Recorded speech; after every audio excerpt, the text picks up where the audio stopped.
महाराष्ट्र गौ सेवा आयोग के जारी करदा पत्रक पर वंचित बहुजन आघाड़ी नांदेड़ ने ऐतराज जताया। गौ सेवा आयोग ने ईद उल अजहा बकर ईद के ज़िमन में 3 से 8 जून तक जानवरों के बाजार को ना भरने देने की सिफारिश सरकार से की है। इस सिफारिश को वंचित बहुजन आघाड़ी ने किसान विरोधी करार दिया। वंचित आघाड़ी के प्रदेश उपाध्यक्ष फारूक अहमद की जेर क़यादत जिला कलेक्टर ऑफिस पहुंचे शिष्टमंडल ने प्रशासन को बताया कि जानवरों के बाजार में सिर्फ गोवंश नहीं बल्कि बकरा, भैंस व दीगर कई पालतू जानवर बिकते हैं। ऐसा करने से किसानों का आर्थिक नुकसान होगा।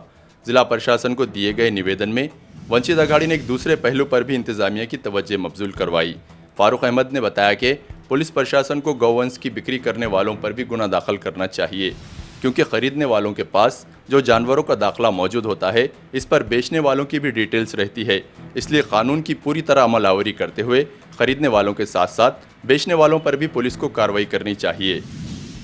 जिला इंतजामिया को दिए गए इस निवेदन पर वंचित बहुजन आघाड़ी के विट्ठल गायकवाड़, श्याम कामले, विनायक गजबहारे, अमृत नरंगरेकर, एडवोकेट शेख बिलाल, मुकुंद नरवड़े व दीगर के दस्तखत मौजूद हैं। 2023 में एकनाथ शिंदे सीएम थे तब किया गया। गौ सेवा आयोग ये सल्लागार आयोग है, एडवाइजरी आयोग है, और उन्होंने कृषि उत्पन्न बाजार समिति है जिनके अधीन जानवरों के जो बाज़ार भरते हैं वो उनके अधीन आते हैं। तो उनको ये आदेश दिया है कि बकरीद ईद पर गोवंश की हत्या की संभावना ध्यान में रखते हुए जानवरों के बाज़ार ही मत भरने दो 3 से 8 जून तक। ये गैर कानूनन आदेश है। पहली बात तो गौ सेवा आयोग की औकात ही नहीं है कि वो ऐसे आदेश निकाले, ये उनके अख्तियार में नहीं है। दूसरी बात है कि कृषि उत्पन्न बाजार समिति को आदेशित कर ही नहीं सकते। और अहम बात है कि गुरांचे बाजार यानी जानवरों के बाज़ारों में सिर्फ गाय और बैल नहीं बिकते हैं, वहाँ पर भैंसें भी बिकती है, वहाँ पे बकरे भी बिकते हैं, वहाँ पे अन्य जानवर भी बिकते हैं। किसान साल भर कुर्बानी के लिए बकरों को और जो भाकड़ भैंसें होती है उनको पाल पोस कर रखता है कि वो बकरीद पर बेचेगा और 2 पैसे कमाएगा। इसमें मध्यस्थ दलाल होते हैं, इसमें गाड़ी के चालक मालक होते हैं, इसमें हमाल होते हैं, इसमें बाज़ार के दिगर मजदूर तबके होते हैं जिनकी रोजी रोटी डिपेंड है। अगर जानवरों के बाज़ार ही नहीं भरेंगे तो ये सब लोगों की भी असुविधा होगी, कुर्बानी की भी असुविधा होगी, कुरैशी बिरादरी और खाटिक समाज के भी बेरोजगारी हो जाएगी। इसीलिए ये गैर कानूनन आदेश को रद्द-बातल करने के लिए और नांदेड़ ज़िले के सभी जानवरों के बाज़ार समय पर लगे। हाँ, इसमें गाय बैल की रोकथाम के लिए तुमको जो करना है ज़रूरी कदम उठाओ आप।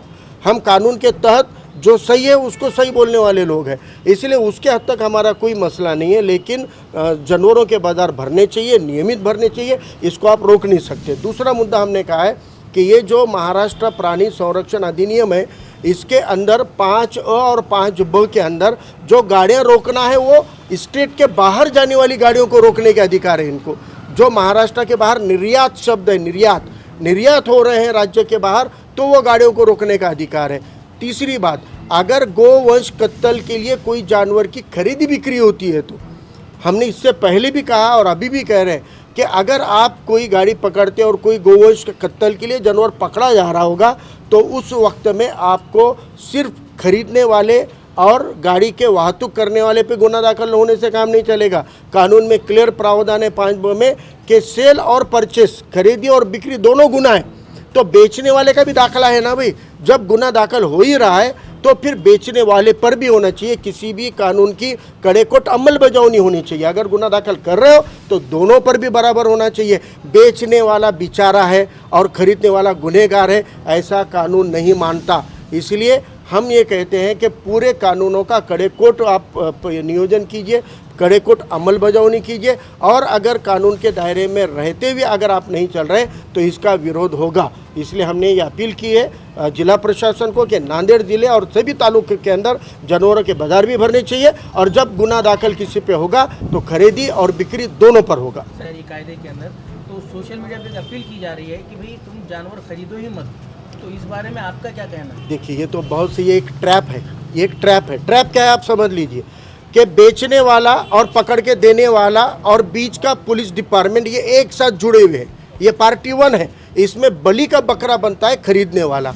आप कुर्बानी की नीयत से खरीद रहे हो, लेकिन अगर वो कानून के दायरे के बाहर का है तो बेचने वाला आप तक पहुंचाने के बाद खुद इन्फॉर्म कर देता है पकड़ने वालों को, फिर वो पकड़ लेते हैं, तो आपके जानवर के पैसे भी गए, जानवर भी गया, केस भी आपके ऊपर लग गया और आपको केस में कलम हल्की लगाने की, भारी लगाने की चक्कर में और रिश्वतखोरी का भी मामला होता है। ये ट्रैप है, इस ट्रैप से बचना है, क्योंकि हमको जो हैसियतें होती है, माशी हैसियत होती है कुर्बानी देने के लिए, कानूनी हैसियत होती है। माशी हैसियत और कानूनी हैसियत में रहते हुए हमको बकरों की कुर्बानी दीजिए, डंके की चोट पर दीजिए। जो भाकड़ भैंसें होती है, भैंसों की कुर्बानी दीजिए, डंके की चोट पर दीजिए। कानून के दायरे में रहकर करना चाहिए, ये तो अपील हम भी करेंगे।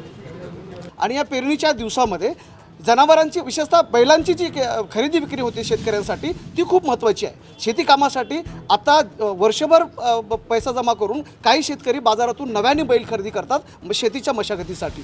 आणि मग आयोग जर असं म्हणत असेल की या संदर्भानं हे बाजारात भरू नये, ती शेतकऱ्यांची मोठी अडचण आहे। आता वंचित बहुजन आघाडीची एक भूमिका एक आहे की बाबा या बाजारामध्ये वर्षभर आता ईद येते आणि या ईदसाठी मोठ्या प्रमाणामध्ये शेतकरी आपल्याकडं जो शेळीपालनाचा व्यवसाय चालतो त्या माध्यमातून बकऱ्यांची एक मोठी विक्री या ईदच्या मुहूर्तावर होते। आणि मग ईदच्या मुहूर्तावर जर बाजार भरले गेले नाहीत आणि बकऱ्यांची खरेदी जर या ईद सणासाठी, कुर्बानीसाठी दिल्या गेली नाही, म्हणजे झाली नाही, तर ही एक अडचण शेतकऱ्यांसाठी आहे, व्यापाऱ्यांसाठी आहे आणि या संदर्भातल्या सर्वच लोकांसाठी आहे। मुळात एकतर्फी निर्णय जे कुठल्याही म्हणजे हुकुमशहाच्या प्रमाणे हे निर्णय या ठिकाणी गोसेवा आयोगाच्या वतीनं हा काढण्यात आलेला आहे। याला राज्य शासनाचा एक सल्लागार आयोग आहे, यांनी राज्याला या संदर्भातला सल्ला द्यायला पाहिजे। गोवंश हत्याला वंचित बहुजन आघाडी सातत्याने विरोध करत आलेले आहे। जे काही बेकायदेशीर होते, म्हणजे आता केवळ विकणाऱ्या म्हणजे विकत घेणाऱ्यावर गुन्हे महाराष्ट्रामध्ये आपण पाहत आहोत, पण गोवंश विकणाऱ्यावर देखील गुन्हे दाखल व्हावेत, ही भूमिका जी आहे या कायद्याने, म्हणजे जो कायदा आहे शासनाचा, त्या कायद्याचा अंमलबजावणी एकतर्फी होत आहे। त्याची सुद्धा मागणी वंचित बहुजन आघाडी सातत्यानं करत आहे की बाबा जे घेणारे गोवंश विकत घेणाऱ्यावर ज्या पद्धतीने गुन्हा दाखल होतो, त्याचप्रमाणे गोवंश विकणाऱ्याला सुद्धा या कायद्यामध्ये आपण कायद्या कचाट्यात आणलं पाहिजे। आणि गोवंश जो हत्या आहे, गोवंशाची खरेदी विक्री आहे, त्याला तुम्ही निर्बंध लावले पाहिजेत, अशी वंचित बहुजन आघाडीची भूमिका आहे। आणि म्हणून आज जे गोसेवा आयोगाने जे पत्र काढलेलं आहे की 3 ते 8 या दरम्यान कुठल्याही राज्यामध्ये कुठेही बाजार भरला जाऊ नये, आणि विशेषतः म्हणजे अतिशय चुकीचं हे निवेदन म्हणजे त्यांनी आदेश काढलेला आहे।